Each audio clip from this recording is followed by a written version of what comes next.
Good everyone, welcome along to this morning's workshop and briefing. We've got a full day ahead of us today with the LTP workshop and CapEx and carry forwards discussion this morning. We have the City Deals briefing and thinking about how that specifically relates to Selwyn. And then this afternoon, two full matters that will take us through right till the end of the day. I want to say thank you for all the info that's been shared with us, some of that last week and some of it just more recently. So Tim and Murray, thank you for sharing that with us. Most of this information is things that councillors have been asking for, so it's great to now have that in front of us and just acknowledge the work that your team's done to review that all and put it in share it. So this morning is a public briefing, so it's been live streamed. Welcome to anyone that's watching this this morning with us, or at some later time. Tim, I'll share. Didn't say anything at the beginning. No. Tim, Murray, and Kamal, I'll hand over to the three of you. Awesome. Thank you, Sam. So look, I've got a bit of a presentation. It's not too long.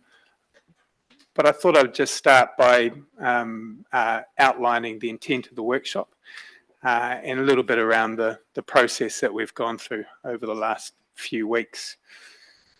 The task I set the team was pretty onerous, as it turns out, and it was in two parts. The first part was to give confidence in the deliverability of the program. And the second part was to address the issue that we had in the fourth year of the LTP in regard to our debt ceiling.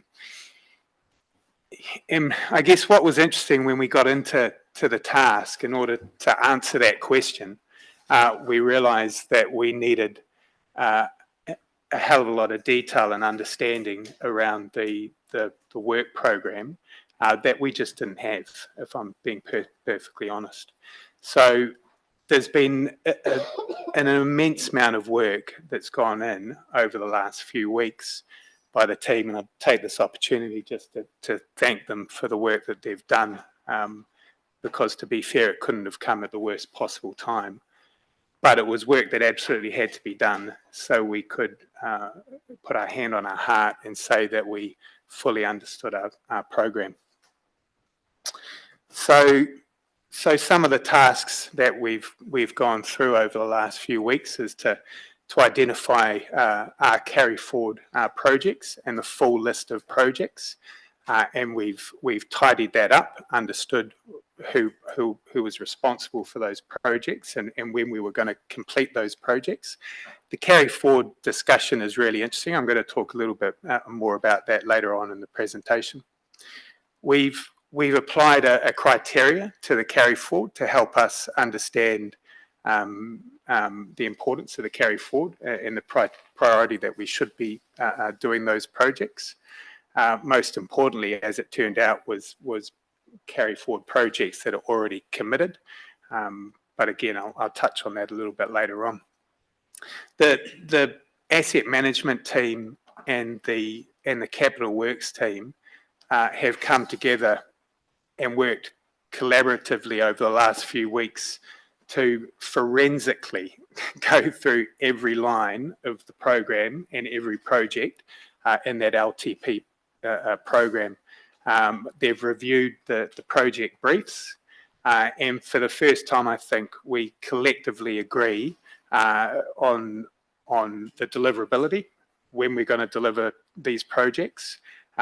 We've phased the projects so we understand when we're going to be spending the money. And look, as part of that process, we've understood and identified a number of opportunities to remove cost from the program. So you would have seen a number banded around of around $45 million that we've identified that we can remove from the program. So I just want to address that $45 million quickly because it seems like a big number. However, this is really normal, I guess. That's the message I want to get across. It is a good news story. In any major complex program of work, you would expect to review your forward work program and continuously be identifying opportunities and risk as part of your program review.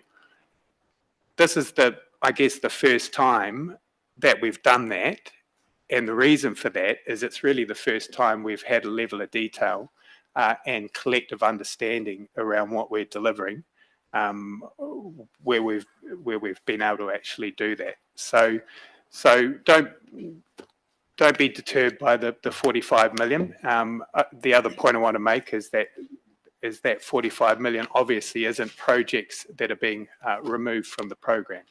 So I think that's also a good news story. But this is a much bigger piece of work that's going to be ongoing. So we need to continue refining the program. I think we're in a really good place going into the consultation phase of the LTP. And the intent would be to continue looking at the program and continue to identify opportunities, particularly leaning into the annual plan review. So you haven't got a list of projects as part of this workshop that you might have been anticipating with a recommendation to remove those projects. What we've got today is some detail around how we've phased the projects, how we've budgeted the projects, some of the opportunities we've identified that we want to discuss with you, and of course the impact that has had on the debt ceiling, particularly in year 4 of the LTP. So it's not all sunshine and lollipops, though. We've still got a significant challenge ahead of ourselves, and we've spoken to this a little bit in the past. This exercise is mostly focused on the capital program that sits with infrastructure and property, given that 90% of the project sits within this team. The team is highly capable, but they're struggling at the moment. We have some systems and processes that are not supporting their success and making things more difficult than they need to be. We have a procurement approach which could be streamlined and could be better. We could be getting work to market faster. And we could also be improving our relationship with CORD, I think. And so we have a fair bit of work going on in regard to that. We've talked a bit about industry in the past, but we have a significant program of work to deliver over the next 10 years. In fact, it's double. It's sitting just under $1.5 billion. And I don't believe that we can do that without partnering with industry. So a big part of this is making sure that industry is super clear of what our program of work looks like and how they can help us deliver that program. And we also need them to want to work with us. So it's not always just as easy as going to industry and saying, here's our program, this is what it looks like. We need to be an attractive partner for industry. So we need to do some work around that too. And look, because of a lot of these reasons and some others, we haven't hit our program targets in recent years. And what that's resulted in is an accumulation of carry forward projects. So we essentially have a bow wave of carry forward work that is currently moving into the first few years of the LTP. And we need a bit of a change in focus in regard to how we deliver our carry forward in our program as well. So we want to move to a performance mindset. You know, if we put it in the program and we say we're going to deliver it, then that's a commitment we're making to ourselves as a team, but a commitment we're making to the community as well. And it's my job to hold the team accountable for delivering that, and I'm doing that. So you would have seen in the information we've provided the bar graph, which identifies the proposed spend. And we've still got a challenge there. So our first year of the LTP is identifying just over $150 million of deliverables, which is a significant step change in regard to what we've delivered previously. There's some context around that I'll talk to in a minute, but if we're going to have that step change, then obviously we can't keep doing things the way we've been doing and expect things to change and be different. So we are doing some stuff to facilitate that step change. Before I even got here, the team had figured out that they needed a dedicated capital delivery team. So that's been set up and is in place. We're currently going through an exercise in the IMP pod to look at our resource requirements with a focus on where the pinch points are and where the most benefit, in particular in regard to delivery of the capital works program. So that's well underway. We've nearly completed the first draft of our procurement strategy, so I'll be able to bring that to council and give you more detail on that shortly, without preempting the outcome of that strategy. It's, you know, it could possibly be things like bundling projects together and putting in place some contractor boards to facilitate those projects getting to market faster. One of the biggest challenges we've got at the moment is systems to support success of our teams, and I think I get it. I understand how we've got to this point. You know, we've grown significantly over the years from a relatively small council to a bit of a big beast, and our program has grown with that. We have a complex program of work to deliver, and we're trying to deliver that without the systems and processes that we need to support the success of the team. It's really as simple as that. So the good news is we've got a good program of work underway to identify the systems and processes that the team need, and my expectation is that will be in place and up and running by the 1st of July, and we're working with Matt and the team to ensure that.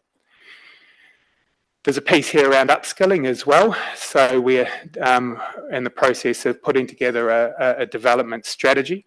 So we've spent a fair bit of time looking at what the key competencies are required in regard to program delivery, and then doing an assessment of the gaps that we have in regard to skills and in regard to program delivery. So there's a strategy being put in place to address that skill gap and upskill the team.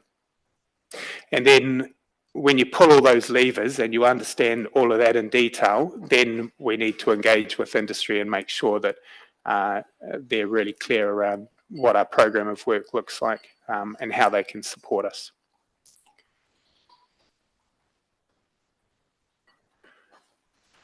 So the carry forwards has been an interesting discussion over the last few weeks. So just wanted to touch on this. I think there's a perception when it comes to carry forward that the carry forwards are a direct reflection of the team's performance. It's not the case. So we do have a challenge with our carry forward work, and we do have a bow wave of carry forward work that's moving through into the first few years of the LTP, as I said.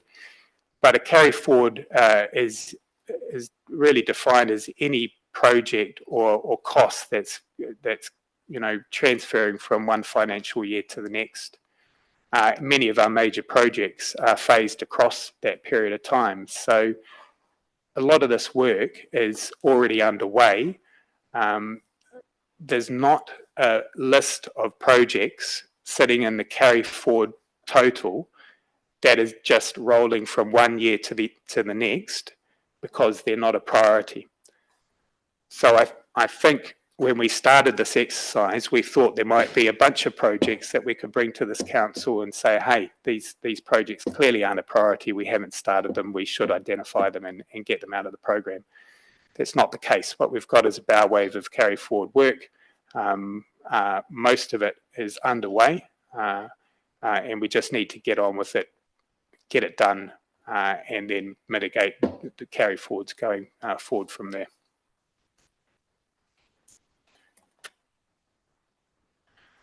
So you guys have got the list of projects. This is the changes or the proposed changes that we made to the LTP program. I'm going to skip over this quickly because we're going to come back to this. This will be obviously the discussion that we want to have with you. You've also got the list of carry forward projects that we provided to you yesterday. I apologise we couldn't get that to you sooner. Honestly, the work has taken us almost right up to 9 o'clock today to prepare. The other thing we uploaded and have given you access to yesterday is the full list of projects. I think for the purposes of this workshop and just for time, it would be great if we could just focus on the projects that we've made amendment to, either through phasing or budget, and we can decide, what you want to do with that full list of projects at another time. So let me just flick through this to this one here. So look, this is showing the current spend comparative to the proposed spend following the opportunities that we've identified through this exercise. A couple of points to make about this. The carry forward total that you see in the first year is mostly underway. So I acknowledge that there's a significant spend in the first year, just up over $150,000. When we've sat down and reviewed the deliverability with the capital works team and the asset managers and really understood this, we are comfortable that we can achieve that spend, especially given that nearly all of that carry forward number that you see in the first year will be work that's already underway and being completed.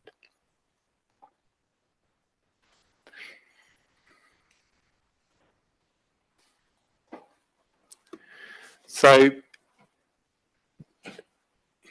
the second part to this exercise. Morning, Shane. Second part to this exercise was to address the impact on our debt, particularly in the fourth year. So we've done that in two ways. We've done that, one, by obviously identifying cost to come out of the program, and we've done that to the tune of 30 million.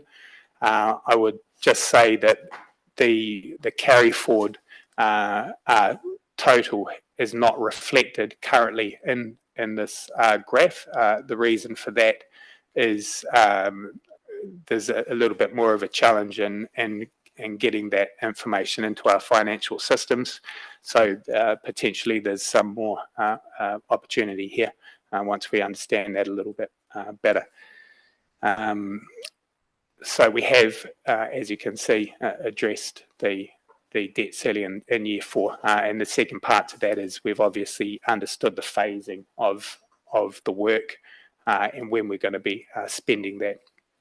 So I might just hand over to Alison if you want to give a little bit more detail. Which way?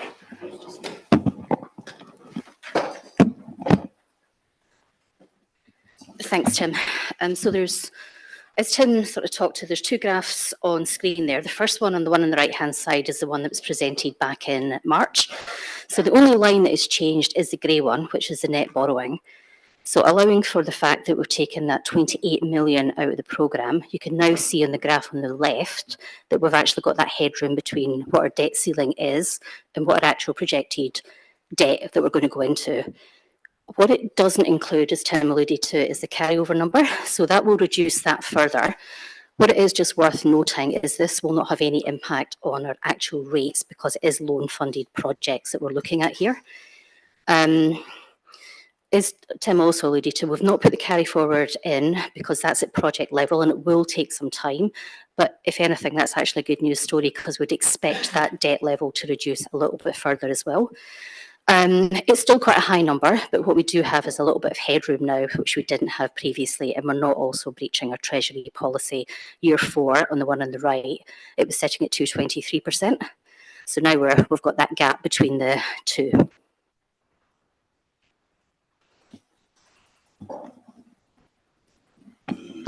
Thanks, Alison. Okay, that's that. Do we have another one?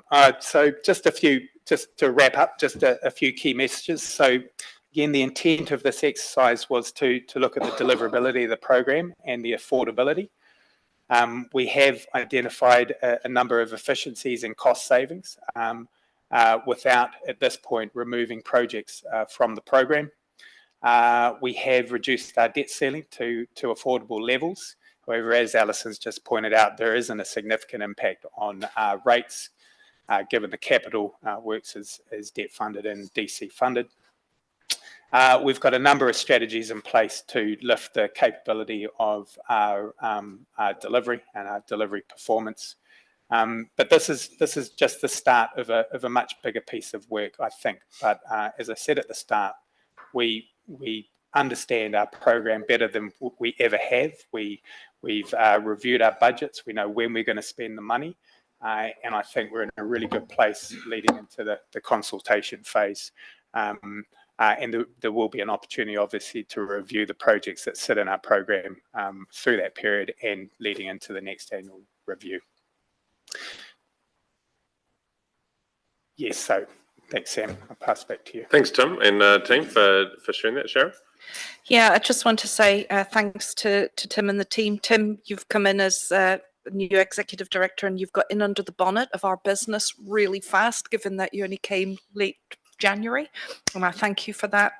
And I just want to say, councillors, that we've got probably, as Tim said, the best understanding now of our capital programme that we've had in a very long time. And this is about good quality improvement. This is about making sure we understand where efficiencies and cost savings can be had. And this quality improvement project will continue into the future. And I can see that we're actually only going to get better at this. So I'm really excited and optimistic. And we'll keep bringing feedback throughout the year as to how we are progressing, but you should be able to see that in terms of how we deliver. So thanks. Great. Councillors, any thoughts and questions that you have of the presentation and material that's been circulated?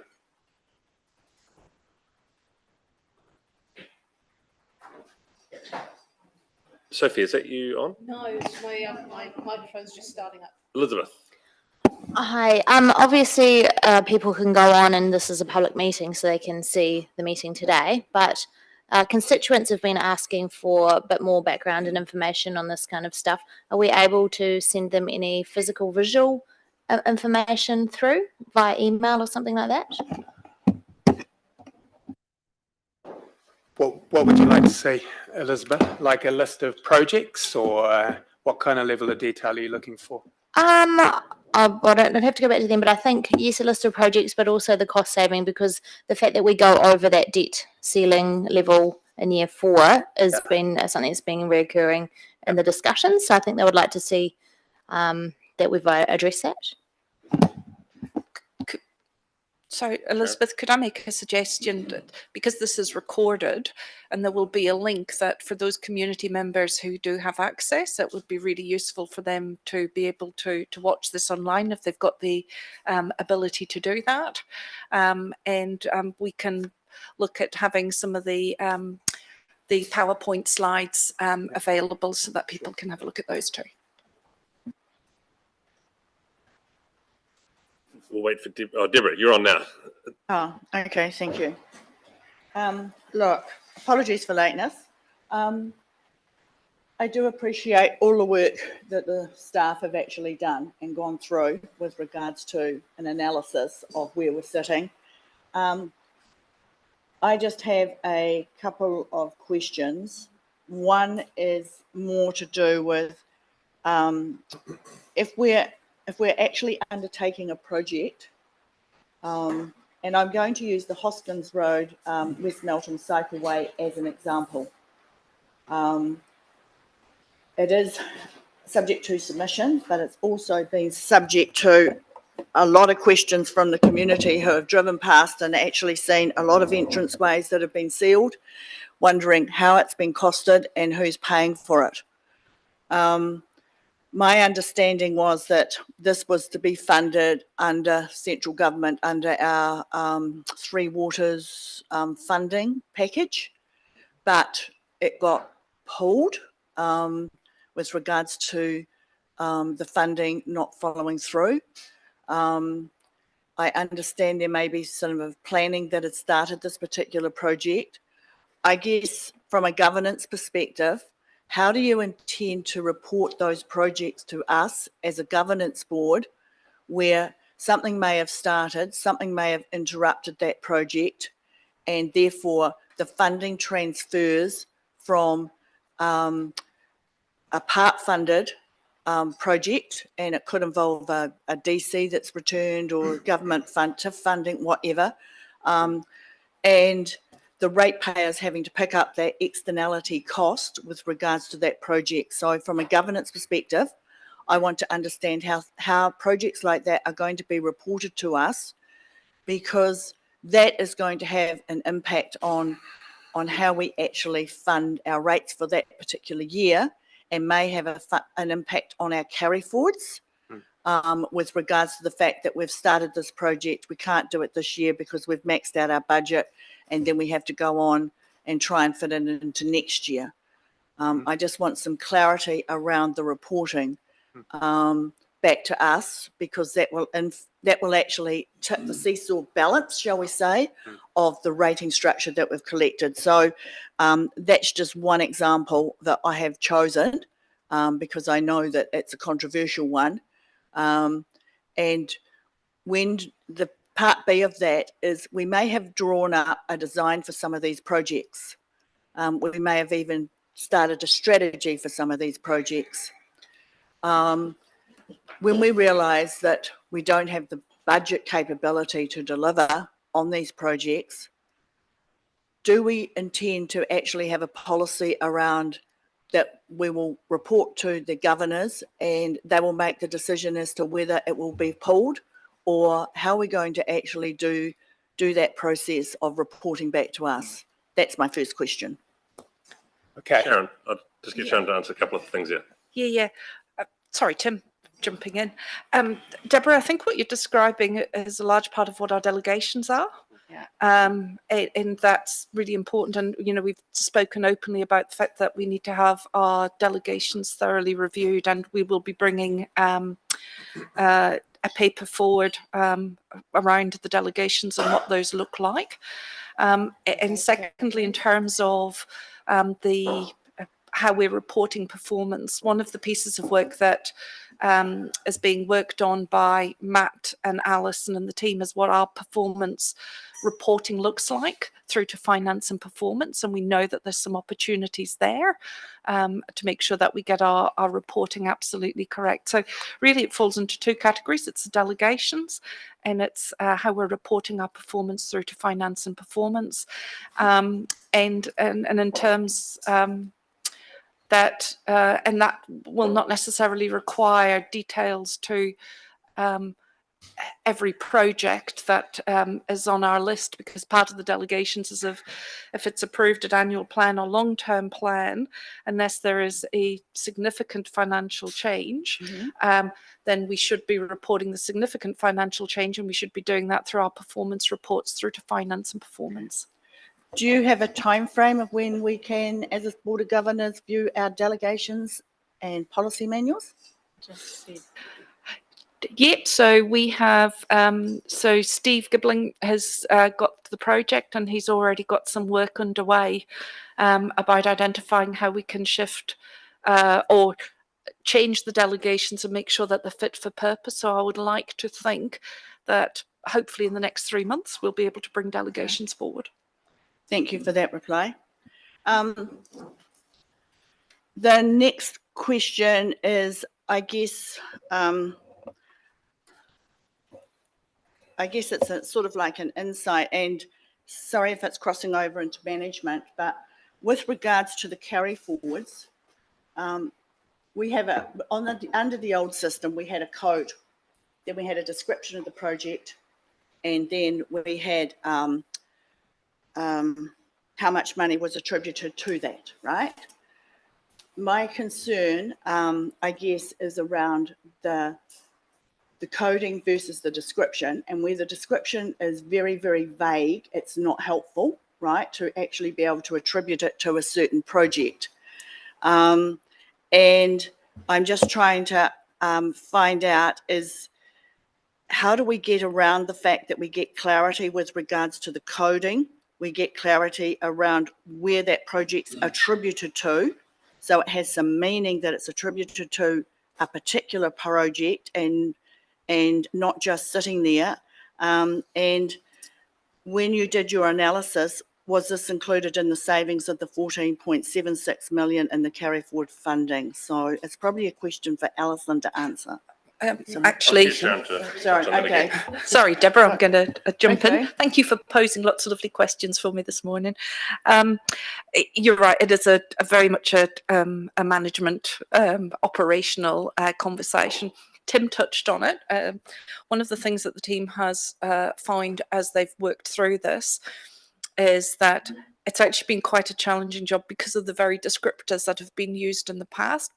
Part of the learning and the quality improvement going forward is improving how we're describing, so that anybody should be able to come in and look at our programme of work, and they should be able to see enough narrative there to understand what that specific project is. And that's really important, and that has been quite a piece of work to actually tease out and understand each of those. So again, part of our performance improvement and part of our quality improvement and making sure that we've got the systems. And when we talk about systems, what we're actually talking about is IT and some of the challenges around our IT systems. So Matt and Tim are working on a process about how we can have a better system that can help us better describe projects so that people can understand exactly what they're looking at. And I think for all of us, thinking about knowing the codes for particular pieces of work is not something that we should be aware of. And we talked at the beginning of the year about the level of information that we wanted, and actually that if something was agreed to during a long-term or an annual plan, then the only time we would see it again is when there was either a major hiccup that the chief executives just said that would be reported to us, maybe a heads up that the project was starting if it was in your local ward and it was in the middle of town and it was going to cause some disruption so that councillors were aware of it, and then some celebration of its completion, rather than the contracting coming through us again and everything else. So this is it's great what you've presented here, team, but it's a different way for us as councillors to also think about what our role is in supporting the delivery of this capital works program for everyone as well. And Deborah, you raised the West Melton to Rolleston Cycleway, which is a project that's been in our plans for many, many years. And so I wouldn't expect that to be something that would have come back to us because we've already approved it. It was already been agreed over multiple annual plans and long-term plans. So we just need to think about how we respond to the community as well when we get asked questions. And I think that's what was raised at the beginning of this year as well. As we started 2024, we said, what is the role of a councillor? Sometimes it's not to answer every individual question that each constituent might have. It's about being a signpost to be able to point people to where the right answer is, because as long as people continue to expect that our role as governors is to hold every piece of information about every project, then we don't ever get our heads back up into the governance space that we need to be. So we do need to think about how our role continues to evolve. And for those that have joined council more recently, that is a newer thing and pretty much easier because it's the start of this journey. For those of us that have been here a bit longer, there's some change, some personal change for us that's going to be required about the way that we attack some of this stuff. Deborah, did you have some other questions? Just one other question with regards to projects that are listed in here. It almost seems as though they fit our current budget requirements. So we are actually meeting our legislative requirements. We haven't heard submissions yet. I want to know, after we've heard submissions and we make decisions on the projects, how much change do you expect to see in this process? Because we're always going to get submissions that come along that want to add into this process. And if we're already through this workshop operating at our cap and finding savings, how do we actually deal with something that we may consider as governors as a worthwhile project being able to fit into this this project or program. I'll get Tim to answer some of that because I think he started the presentation by saying there's an opportunity for further conversation on the projects. I would expect that a community would come to us with projects. There might be things that they now no longer think are necessary to do because they want to find cost savings, or there might be new things that come to us that we haven't heard of before that they would like to get added. When we started this long-term plan, we talked about how we would sensibly add anything to this and that we wouldn't just have knee-jerk reactions to someone creating a submission and then us throwing it into this long-term plan in year one, but that we would actually think about how we would request staff to bring further information on a particular project back to us for consideration through the annual plan process over the next 12 or 24 months, depending on the level of support around council for that to be included. So I'm not expecting to see a big shift in what we do without good information based on submissions. And I think we all sort of said that at the very beginning. We do want to think about what might be able to be taken out because we know the community is thinking about cost savings. But as far as adding big new multi-million capital projects into this plan in the first few years, it wasn't something that we were looking to do. But we always have an open mind to submissions, and who knows, someone might have a great idea that we haven't heard of yet, and we'll sit here and listen to it. But we need to think sensibly about how we would handle that information. Tim, do you just want to talk about the project list? It's been shared. That's public information. Yep. Yeah. Absolutely. And look, I concur with what Sam said. This is a process. I said at the start, we're in a really good place now in regard to understanding our program. We're going to go through a consultation phase. We're going to continue to refine that program, but I understand that. We're in a position where we can do that.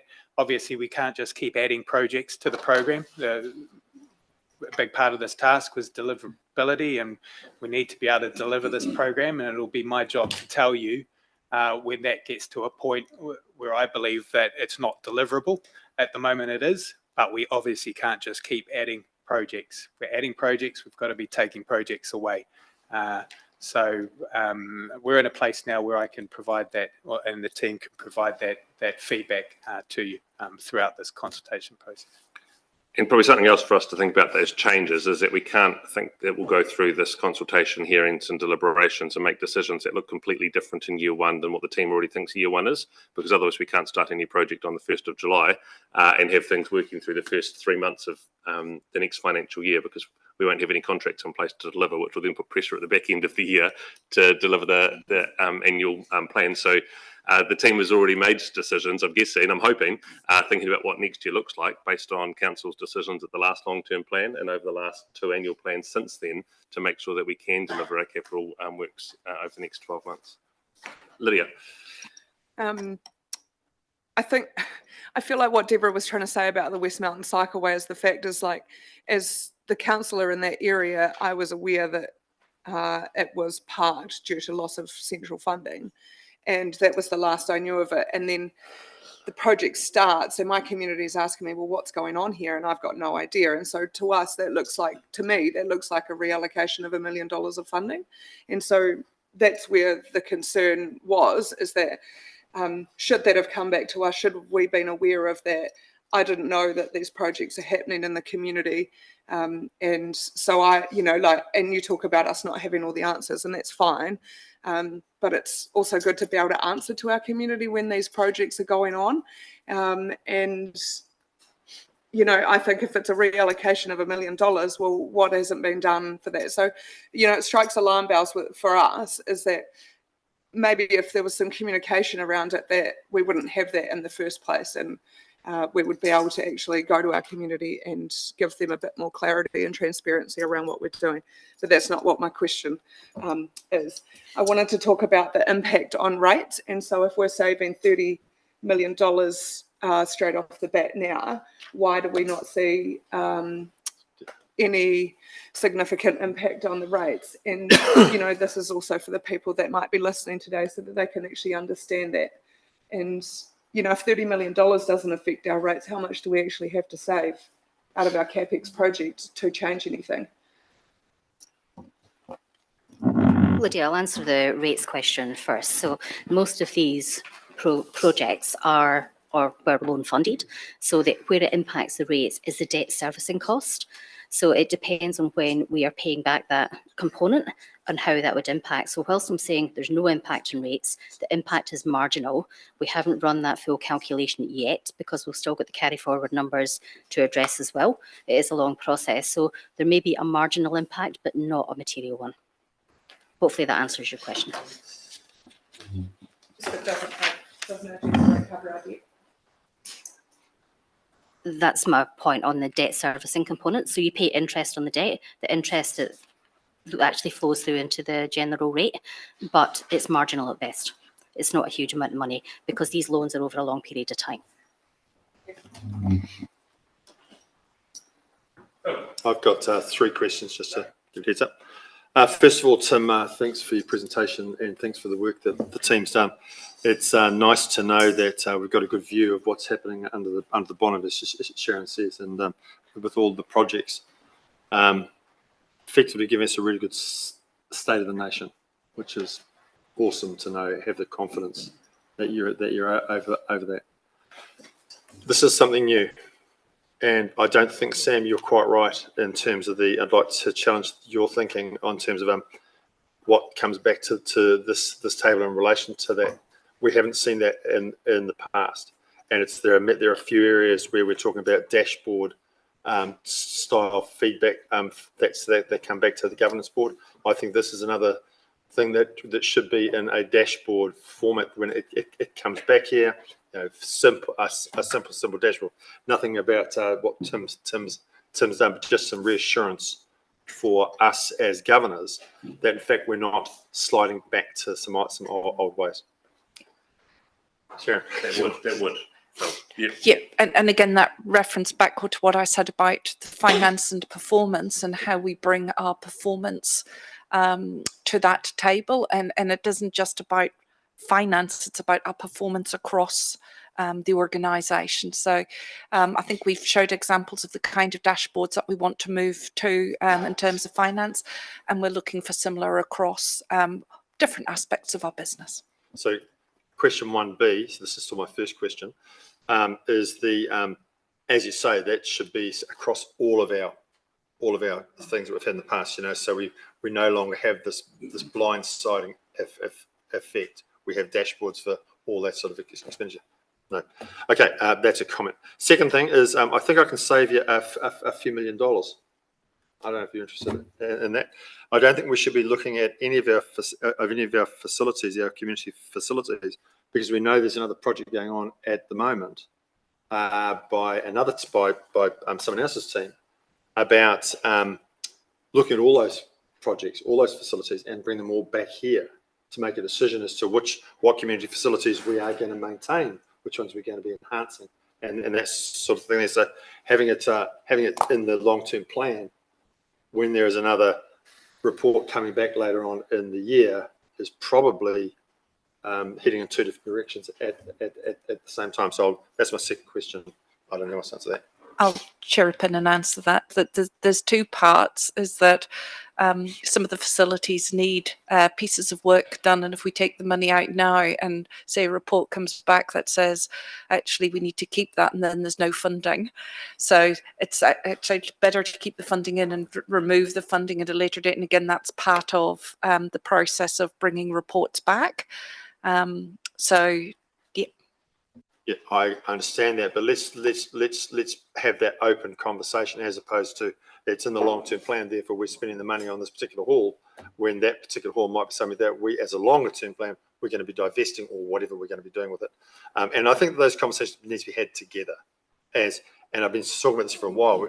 We need to pull this together so that we're talking about money and buildings and community services all at the same time, as opposed to piecemeal. The last thing I was going to talk about is bias, and there is some inherent bias within this report. Once again, it is in that community space, and we talk about things like social well-being, community health, and activating our townships.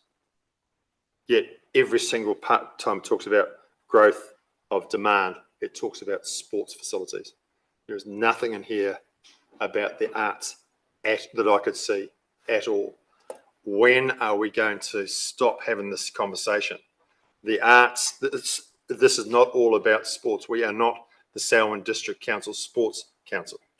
We are a full community council. Our LTP document has gone out there with 28 references to sporting activities and only 2 to anything that's any of the arts. Now, some of the background documentation talks about on page 51 of the report. It actually asks the questions: do we have enough sports facilities for our clubs to meet their demand? It actually asks that question. We need to get real on this, and we need to be doing that now. Because that will be part of what we hear through the submission. So if, I understand if we hear that, that'll be the time for us to have that conversation. The bias of the background documents, though, Sam, there is bias in these documents. In fact, a lot of these community services documents that we see that come to our table have bias in them with a slant towards sports. Now, sports is really important, absolutely, really, really important, but it's not the only thing. And I'm not going to stop banging on about it. And it's until we start to actually talk about it. And I'd expect that from you when we get to the hearings and deliberations. But today they're reporting on past decisions of council and the projects as they currently sit. So I would expect them to reflect where we currently are. And you're right to suggest that there is this heavy weighting on sports and sports facilities, because that's exactly the decisions that this council's made over the last long-term and annual plans. Except that on page 51, it actually asks us a future-focused question. And so if they're going to ask a future-focused question in a rearview mirror document, then we need to be making sure that those future-focused questions are the right questions. And I should get off my soapbox now. Thank you. Thanks, Phil. Grant. Just seeking clarity from the chair. You said asking questions. Is this just about Tim's summary or all the whole 125 pages that we have in front of us? Obviously, I've gone through the whole document and made tags on a whole lot of things.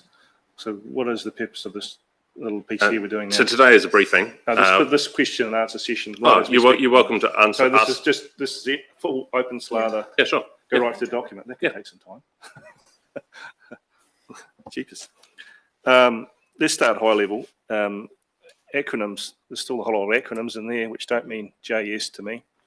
SNP, RIAWS might turn the lights on for you guys, but we've got, as Deborah said, accurate descriptors are really important. But there's no point beating around the bush. What I've heard this morning is that we have an immature procurement and delivery system, which was shocking to me, but probably not surprising. For an organisation of our age and maturity, we would have expected we'd have a whole lot better systems in place. And so I do tend to side with Deborah, because one of our jobs as governors to hold to account. And I personally am struggling with lack of confidence in the ability or to deliver, and would like to see. And the delegations particularly, and we're going, are the delegations appropriate given our procurement immaturity? But probably not, are they?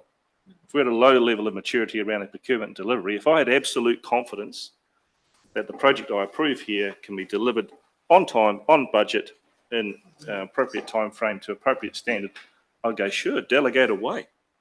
But as a governor, I haven't got that confidence right at the moment. So to me, I'm about tightening the delegations up, getting more reporting back to us about these projects, because there's a whole list of projects which haven't gone well. You know, if you want me to give an example, I'll give you a couple right now. The Melbourne pipeline went horrendously over budget. It was poorly managed in the fact that our consultants missed out critical pieces of infrastructure in the original design, which we had to pick up the cost. The same consultants, I might say, have been reappointed for the next job. And you're going, why? So, and then you've got, this is again about delegations, Perryman's Road. So as a council, we decided we would seal that to fix a dust nuisance problem which had been plaguing Taitapu for 50 years. Great outcome, fantastic. Unfortunately, when I was away on bereavement leave, the secondary decision was made, let's close it. So 2 decisions put together have now resulted in a road being sealed, which is now closed, which has 1 resident on it. 375,000 of spending, great for the 1 resident, their own sealed driveway. Wouldn't you have thought that we would have come back and said, chaps, this doesn't make sense. We're sealing a closed road. The dust problem will disappear. The idea was that this would be a walking and cycling link. There's no evidence of a walking and cycling path that's fenced off with a big wooden fence. We're the laughing stock of our local community. Absolute laughing stock. And I'm bearing the brunt of it, and I'm a bit grumpy about that. Because a pragmatic delivery team would have gone, hang on a minute, this doesn't make sense. And then where does the funding come from to do it? I look in here, and they've robbed Peter to take Paul. So they've taken from one project in Taitapu and done this project. So where does the funding for the next project come? Who are we going to rob for that? So, you know, Sam, you say, have confidence in the team. They will deliver. I haven't got that confidence because history hasn't shown that's there. So at the moment, I want the reins a bit tighter. I want more ability to see these projects. Another example is a very emotive one, highly emotive, a new set of traffic lights outside Rolleston West School. That's emotive. Kids are going to school. They might cross the road and get run over. We're all into that boat big time, aren't we? But Deborah and I's back patch, Lincoln Primary School and Lincoln High School, that problem has been existing for 15 or 20 years. The council's not rushing out and spending $4 million in Lincoln. Are the Lincoln kids not as important as the Rolleston kids? Why wasn't the ODP that was put forward by the MOE, why they had to get kids to school? Why wasn't it in there? I want asset management plan, ODP, sorry, outline development plan. Again, I'm using acronyms myself. I'm sorry, I take it back. But those are the kind of things that I'm sitting here as a governor going, well, why are we paying for this when there's another higher priority which has been waiting a lot longer, and it is emotive because it is about kids' safety. Why are we paying for it at all when the MOE should be doing it? What was the failing in their delivery of the ODP or the consenting that allowed this to happen in the first place? Why wasn't the MOE forced to pay? And so all these things in the background, I'm in an LTP process, and actually you're asking me to rubber stamp $4 million. I haven't got the background as to why that happened, why the MOE didn't deliver or shouldn't be made to deliver, why this happened at Perriman's Road, who's going to pay for the Paul that's been robbed. And I'm thinking to myself, I'm asking like Lydia, I'm wanting to see the levers that can be pulled to reduce the rating burden. So I'm being brutally honest here because I think this is the forum. I'm feeling through this LTP process as a governor that I've been managed along the way and I've had no influence on it at all. All I'm getting is a procession of staff reports which say, we've found a lot of problems, we've worked really hard, and this is the outcome. You'll have no input into changing it. And I think debt ceilings are now at affordable levels. What's the parameters around affordable? Who decides what affordable looks like? I mean, I'd want to know what our debt burden per rating unit is at the moment and what our debt burden per rating unit is at year 10. Because that would be important to a ratepayer. If I'm paying, as a ratepayer, if my burden per house is $1,000 now, but in year 10, it's going to be 5, 10, 15,000. I'd be pretty interested in that. Just as an aside, some of the bigger councils are down to sort of $500 or $600 per rating unit, but I think we're not going to be anywhere close to that. So I've got a whole list of notes in here, which I can go through one by one, but it's probably not going to aid the meeting today. But I'm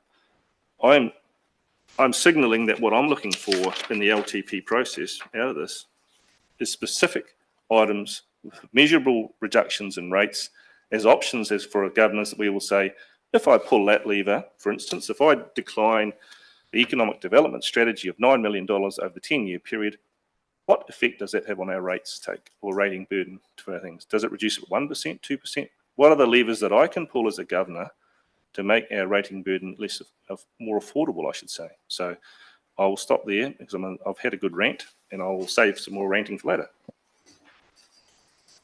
Thanks. Did you want to say anything? Yeah, I was just going to chip in. Thank you for that feedback, Grant. I would the hearings and the deliberations, and as we spoke the other day, councillors give the CE direction after the deliberations and around the direction of travel, and I will work with whatever directions this council give me. So, and that's the opportunity to have those discussions about whether councillors wish to progress with the economic development strategy or any other strategy. I think, Sharon, I'm giving you a very strong heads up from me that to save yourself some late nights at that time, we would be expecting you to do some work in that now, because those questions are definitely going to be asked by me at least. I think I've picked that up, Grant. Thank you.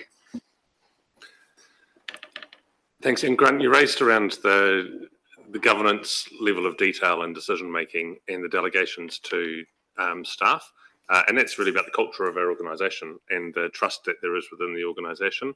And I actually reflect that if we have not been good at trusting staff and delegating to them, then we've created a culture where every decision comes back to us. So staff haven't developed the capability to necessarily, or haven't had the opportunity to develop the decision making, because we've always just said, just come back and ask us, and council will give you the yes or no on it.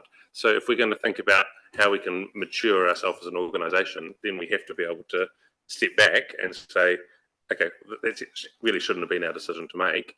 You need to have the capability to make those decisions in a team and a process to be able to do it. So there's probably going to be, because I agree with you about that, how do you trust something when you haven't seen it being delivered already? So who's going to take the first step back? Are we as governors going to be willing to take the first step back? In response to that, or are we going to allow that to happen? So I see ourselves, and this is a metaphor, as the benevolent parents here who keep a watchful eye over the very industrious children down there who work extremely hard for us, and we're very proud of them.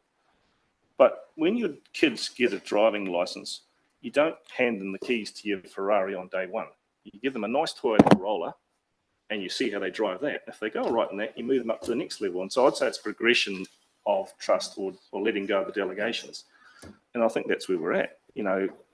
It's not what I feel strongly about, and is it's no reflection on you guys, because you're here delivering the bad news, and unfortunately we're reflecting back where we feel. It's not what I don't want. As I said to Sharon the other day, I was very I want to spend a minute talking about it, is that we're going into a difficult period where we could adversely affect the culture of the organisation by us as a governance group being adversarial with you guys as a delivery team.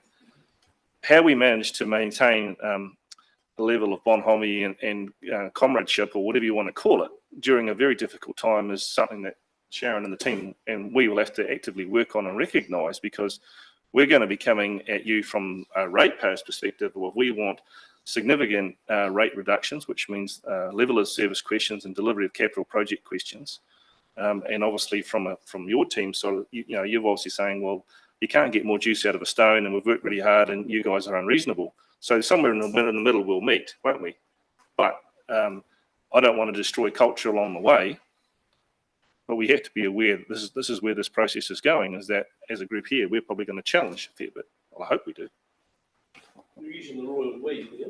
Yeah, okay. So I'm not saying I could be the Lone Ranger, Malcolm, I accept that. And I'll certainly withdraw that. It's me. So it's quite a bit there, Grant.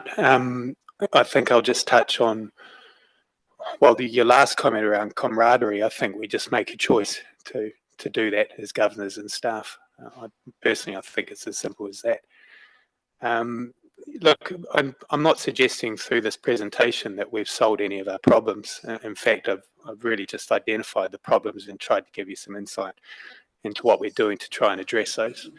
And look, I also, given the previous 3 or 4 years and how we've delivered, I don't necessarily expect you to have confidence in our delivery.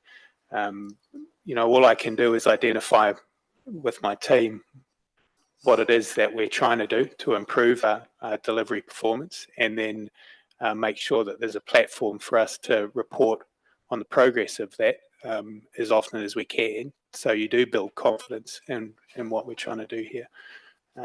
So just to reiterate, we haven't solved the issues here. We've identified them, and we're trying to put in place some stuff to fix that. And through that, with some effective reporting, I expect that we should be able to build confidence in our capability over a period of time. Sharon? Yeah, just going to add in CEO's KPIs. The person that the council hold responsible as your CEO. I'm your only employee, and it's my job to hold my team's feet to the fire. And I've got no doubt that in the KPIs that come out, there will be a section around capital delivery. And we'll have clear reporting around that. So councillors have that opportunity through the CEO's KPIs about monitoring performance, and I've no doubt you'll hold me to account next year. Yeah, kia ora. Look, I'm not part of the long-term plan hearings or deliberations or decisions, so I'm trying not to get too involved in it, but I do have one question, and that is when it says a proposed change to LTP budgets, and you've got that with the different areas like waste management and then 5 waters and transport. So when it says impact on budget, and it says reduction by 9 million or potential reduction by 8.8 million, is that what you're saying the 34 million is made up of? So from this, I can then, okay, so that's the answer. Because obviously I'm here to advocate for, I'm here as a representative, but actually also an advocate for my community. And so I would just say it's disappointing to see the wastewater project for our community be removed at this stage, when we actually just had a whole working group come together and talk about what's priorities for us in our communities. And before it's even got to the start line, really disappointing to see recommendation for what we want removed. Yeah, just to be clear on that one, at the moment it's only a proposal. So where it said reduction, they have been reduced, and where it says proposal, we're just saying council may want to consider that. So if the outcome is to reduce spend dramatically, then that's one item you may consider taking out or consider alternative funding mechanisms. So I suppose we just want to be transparent and say that at the moment council's funding that project, but it may be that council says, well, maybe it should be a cost share with the Runanga, or maybe it should be funded through some sort of government grant, if that was possible. So we're just drawing it to council's attention that at the moment we are funding that upgrade, and we just want you to be aware of that.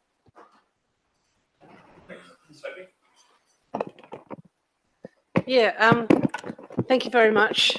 This must have been a hell of a lot of work in the middle of a whole heap of other stuff. And I got to admit, I was kind of half hoping that you'd find a raft of legacy projects that we can just annihilate and take them off the books. But clearly that hasn't happened. But, you know, it's still good to know that you've had a good look at the overview, and it's, you know, there's this dark art of project management, sequencing stuff properly so that it actually happens in an order that makes sense, which is almost my fear when we sort of say, you know, do you want us to bring something forward and all this? And I've heard tales of people nearly having a heart attack being told that something needs to, you know, the cart goes before the horse. I was going to ask about the wastewater for the Moray as well, actually, and whether you had an alternative funding source in mind. So thank you for that. I guess another part of some of it is listening to previous conversations. Sometimes we get some clear signals over whether a project is actually viable or not, or whether something is or isn't going to work the way that we would like it to. And I think that's, I'm just reflecting, sometimes we've got to take that on board as well, that with the best will in the world, we don't always make the world's greatest decisions. But yeah, that's, we try our best, and if we get a clear signal, I think we need to listen to staff or other agencies when they let us know that might be happening. And that's not always what we want to hear, honestly. Anyway, the only actual question that I had was on page 76 of our pack, there's a section about removing the budget for strategic land purchases. And I guess my question there is, if something comes up during this period that isn't going to be for sale again, how would we accommodate that within the rest of the budget? Good question. I think we've gone through the projects, and I think potentially this explains some of the carry forward process as well, is that councillors, or council I should say, has decided to have what if rainy day budgets in the budget, and so we go along and we're like, well, actually we don't need to spend that. And so at the moment in the LTP, every year there's money set aside to buy some land, but no one knows what land that is, and we're saying, well, until there's certainty, why put this budget in here, which we're going to be reporting about as terms of underspend, when there's no proposed project to spend that in. So that's why it's been removed. But the alternative is that potentially it becomes an overspend, but it's a deliberate thing rather than a, well, we'll keep it just in case. That's correct, yes. There's two ways of doing it. One is you could have the what-if budgets in there, but just be aware that when we say we've got $100 million worth of capital spend and we only spend 95 million because $5 million hasn't been allocated, that's why it is. The alternative is that a report comes to council saying, here's the land opportunity, and this is going to be the impacts on rates in the future, and you may want to consider or not consider that project. Deborah. Just briefly, and following on from Sophie's question, for some time, being concerned about the Pines treatment plant, its capacity. It is a biological system. When we run out of land for the irrigators, what are we looking forward in the future with regards to how we're going to purchase new land when an opportunity comes up? Because of the speciality of the area of land that's probably needed. Do we have a budget for it with regards to, in this, all I found was a budget around irrigation improvements and the removal of the budget, basically, as Sophie has just said, for land purchases. So can you please bring some clarity around that, because that is our one of our number one core potential projects that we need to actually survive and so on and grow. So we have reported on land before a number of times, actually. So the budgets that you're seeing are the 10-year budgets, the DCs and all our financial forecasts for growth and development for Pines is over a 30-year period. And so if land was to come up that was particularly useful for us, we don't need any in this 10-year period, but we could look at bringing money forward at that time. But we don't have the what-if budgets each year for opportunist land purchase, as you suggest. Having the 45 million, well, the tens of millions that you've identified, when we look back at the number of projects that we do, many of them come in well, on time, on budget. We hear about some big projects, but there's tens of other projects that you guys do that we don't actually, ever hear about at that level of detail. If we take out that money, what's the risk that, though, there's a couple of big projects that we have misscoped that then end up needing a whole lot more money? Like, have you still allowed, and taking out what you're saying we can take out, what risk does that put us in at needing to add more money in further down the track for particular projects?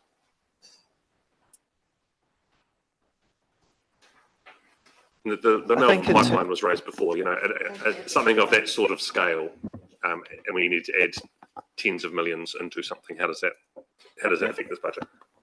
So there's probably a couple of things there, and I think you're right. Every year there's hundreds of projects, and we bring to the council ones that need more money or haven't gone so well, and there's a handful of those, or a few fingers, if you like.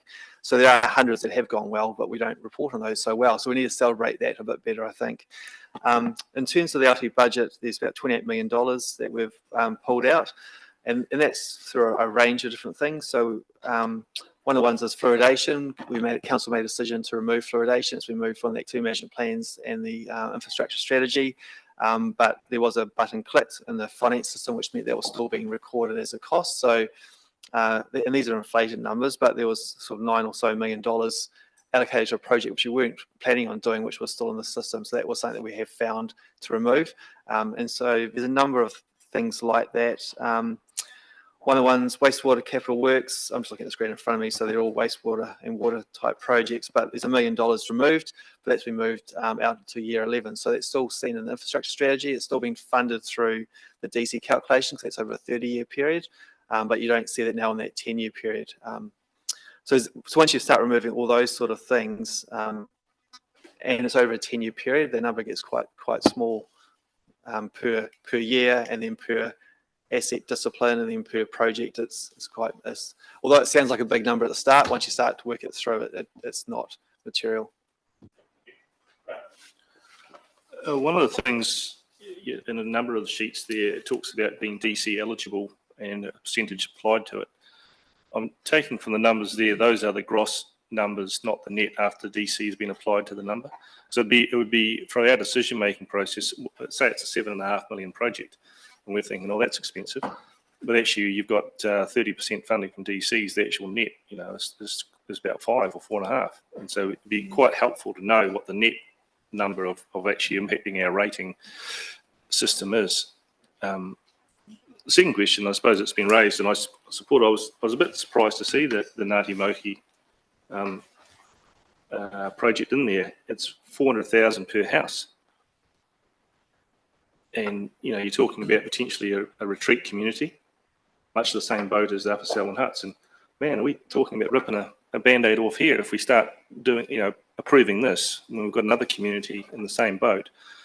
I wasn't aware that we were already servicing Ngāti Mohi, because I thought they were in the same boat as Hororata and Glen Tunnel, where they were already providing their own sewage. And so if you bring someone into the district-wide sewage scheme, there's always been a sort of pay the membership fee and then you come, but it's not a free hit. So there's some serious conversations to be had on that score as well, I think. For clarity, no money has come to Taumitu for any of that. And it was part of the One Water strategy, Mary. You might be able to, the conversations around One Water and what the whole view of the One Water strategy was about. Health of Te Wahora was the focus, and so there were a number of projects that came up and were raised during that process that both Ngāti Hurere, when they were originally involved, and Taumitu latterly, that was part of the conversation around the development of that strategy. So I'm guessing that's where that came from. Murray, you might be able to provide some more info than that. Yeah, there's definitely a drive to remove the discharge of wastewater from around Te Waihora, the lake. This also came out through our partnership meetings with Taumitu as something that it was required to do. We provide water services to, as in potable water, to Fisherman's Point, and we've upgraded the water treatment plant there. For the marae, there's a lot of community use of that, so it's not just for the marai's sake. It's actually, it's for the community that goes there. It's for our children at school that go there for school trips, etc., etc. So this was a project that was brought to council as part of the asset manager's presentation, so it shouldn't come as a surprise. All we're saying here is that we're being asked to go through the projects, and this is just one that we have got as being funded through the district-wide wastewater rate, and we sort of make sure that is where council wants it to be funded from. Great, thank you for the presentation. Great to have the discussion from everyone this morning as well, and obviously a huge amount of work still to be done over the next couple of months before we land on what the final shape and look of the 10-year plan and budgets look like. We'll take a break now for 20 minutes and then join back at just after 12:30. Thank you.